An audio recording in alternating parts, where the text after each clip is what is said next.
గురుగారు, కర్కాటక రాశి వారికి ఈ వారం ఎలా ఉండబోతోంది? కర్కాటక రాశి వారికి 5 గ్రహాలు యోగిస్తున్నాయి తల్లి.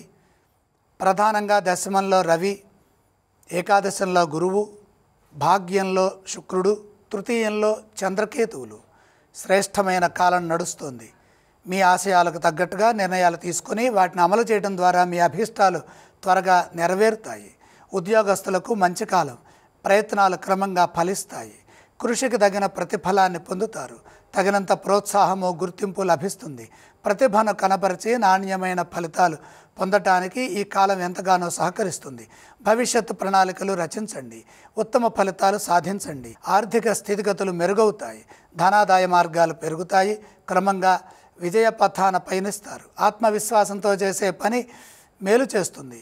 కొందరికి బాసటగా నిలుస్తారు. ధర్మబద్ధమైన విజయం ఒకటి లభిస్తుంది. ఎదురు చూస్తున్న పనుల్లో వెంటనే పురోగతి గోచరిస్తుంది. ప్రధాన కార్యాల్లో సహాయ సహకారాలు పెరుగుతాయి. తగినంత గుర్తింపు ఉంటుంది. ఉన్నత స్థితికి చేరటానికి ఇది యోగ్యమైన కాలంగా భావించండి. మనోబలం సహకరిస్తుంది. కృషిని బట్టి అదృష్టాన్ని పొందండి. వ్యాపారంలో లోతుగా ఆలోచించి పని చేయండి. కర్కాటక రాశి వారు ఏ స్తోత్రాన్ని పఠించాలి? కర్కాటక రాశి వారు లక్ష్మీ ధ్యానం చాలా మంచిది. ఈ రాశి వారు ఏ ఆలయాన్ని సందర్శిస్తే మంచిది?